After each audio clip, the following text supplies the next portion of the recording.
అనగనగనగా అడవిలో ఒక స్కూల్ ఉండేది. అందులో రకరకాల జంతువులు చదువుకోవడానికి వచ్చేవి. చిలకలు, పాండాలు, కుక్కపిల్లలు, ఇంకా దువ్వన్ని కూడా దువ్వడానికి భయపడే చింపిరి జుట్టు బేబీ లయన్.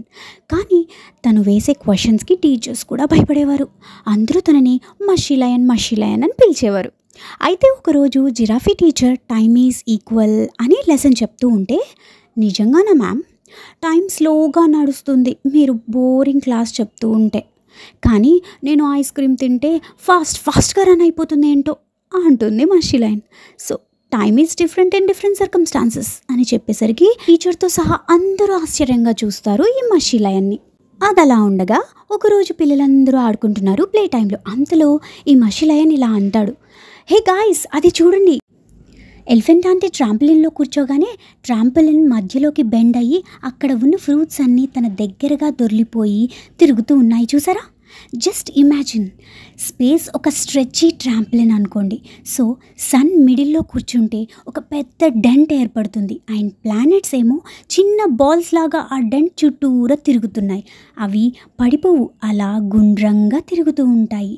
ఆ dent caused by sun bends the space. So it is what we feel as gravity. Tiger cub ఇలా అంటుంది, hey no, gravity is a pull. నాకు తెలుసు, నేను జంప్ చేసినప్పుడు ఎర్త్ నన్ను కిందకి లాగుతుంది. అప్పుడు మషీ లయన్ ఇలా అంది, యా, నువ్వు చెప్పింది కూడా కరెక్టే, అది మన జనరల్ సినారియోలో వర్క్ అవుతుంది.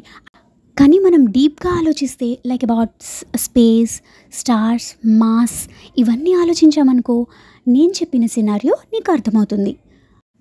అప్పుడు టైగర్ తలగొక్కుంటూ, అంటే స్పేస్ ట్రాంపలిన్ లాగా వంగుతుంది అండ్ సూర్యుడి చుట్టూ ప్లానెట్స్ ఫ్రూట్స్ లాగా తిరుగుతాయి అంటావు. ఎస్, ఎగ్జాక్ట్లీ అలా గ్రావిటీ వర్క్ అవుతుంది అని చెప్పింది మన బ్రిలియంట్ మషీ లయన్. అలా ఒకరోజు మషీ లయన్ మూవీకి వెళ్తుంది. మూవీలో బ్లాస్టింగ్ సీన్స్ చూసి ఇలా అంటుంది, మామీ, అంత చిన్న టైనీ బాల్, బాంబ్ అంత పెద్దగా ఎక్స్ప్లోజ్ అవుతుందా అండ్ అంత ఎనర్జీని రిలీజ్ చేస్తుందా అని E = mc² అని కనిపెడుతుంది కొత్త ఫార్ములాని. జస్ట్ లైక్ చిన్ని కార్న్ గింజలు ఫ్లఫీ పాప్కార్న్ అవ్వడం అన్నమాట. అలా మన మషీ లయన్ తన థింకింగ్ స్కిల్స్తో పాపులర్ అయిపోతుంది. అండ్ గాయస్, తను ఎవరో కాదు, ఆల్బర్ట్ ఐన్స్టీన్. సో పిల్లలు, డిఫరెంట్గా థింక్ చేయండి, క్యూరియస్గా ఆలోచించండి, అలాగే బాగా క్వశ్చన్స్ వేయండి.